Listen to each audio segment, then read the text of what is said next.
Nos, ebben az évben 10,5 milliárd forintot kíván a főváros útfelújításra elkölteni. 110 út felújításából a főváros saját forrásaiból, mivel csak 8,5 milliárd van, összesen 86-ot tudna megvalósítani.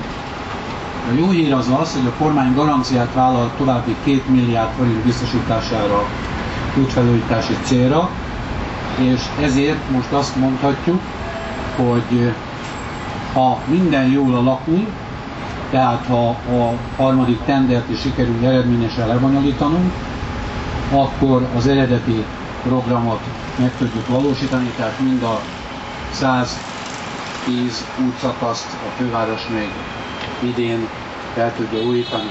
Ezzel az év végére azt jelenthetem önöknek, hogy 40%-a a fővárosi utaknak megújult, ami annyit jelent másképpen, hogy mintegy 400 km, és másképpen megfogalmazva a legrosszabb állapotban lévő fővárosi utakat tettük rendbe.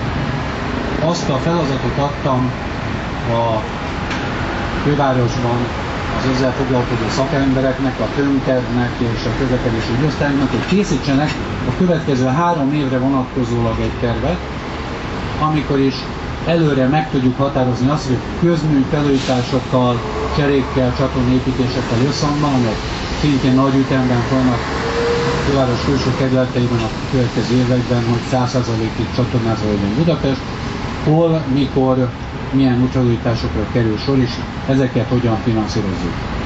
Az első üteme az útfelújításoknak az szinte már lezárult. 26, 16 km utat újítottunk fel, jelenleg még az első ütemből 5 útszakasz van félkész állapotban, tehát itt folynak még a munkák. És itt most jönnek a rossz hírek a Lajos utcával kapcsolatban. Itt június 4-én elkezdődtek a munkák, Kárpát-Fejedelmi út, Székelyhölgyi út között. Ez tulajdonképpen azt lehet mondani, hogy a főváros egyik legfontosabb ütőerének, fő közlekedési útjának, amely Budapest határától a Szentendrei út, Lajos utca és a Clark Ádám tér végállomás között, mint egy 15 km hosszan húzódik ez a fővárosi tulajdonban levő útvonal, és ez az utolsó szakasz, amivel most június 20-áig el kell készülnie a kivitelezőnek, a Betonút ZRT-nek.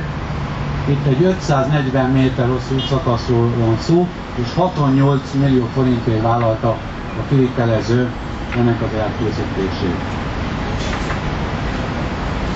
Nem mondom el, hogy az elmúlt években itt ezen az útszakaszon melyik évben milyen munkákat végeztünk el, ezzel nem kívánom önöket fárasztani. Inkább azt mondanám, hogy a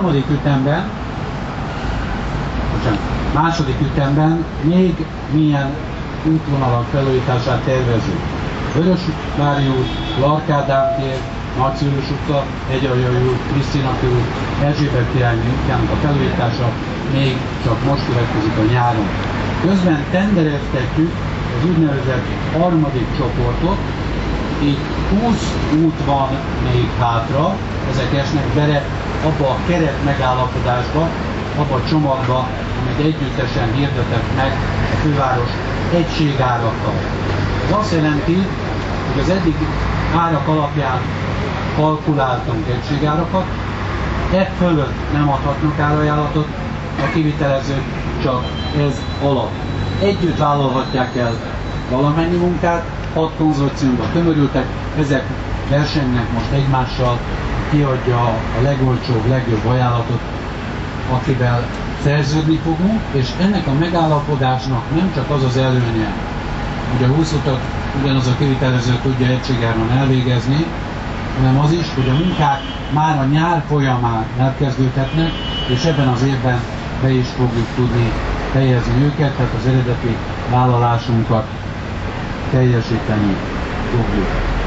Azt remélem, hogy július legelején a keret megállapodással kapcsolatban, tehát a hátralévő 20 megállapodással kapcsolatban is eredményt tudunk hirdetni, és ezzel a munkák is ezeken a szakaszokon elkezdődhetnek. Végezetül szeretnék az autósoktól sokatszor már türelmet kérni ezen az útszakaszon. A következő 2 hét nagyon nehéz lesz, ugyanakkor itt azt fogjuk tudni jelenteni, hogy végül is a Szentendrei út, Lajos utca, a Clark Ádám tér egészen megújul, és ezen a Altott felújított fővárosi főútvonalon európai színvonalon közlekedhetnek majd az autósok. Polgármester úr.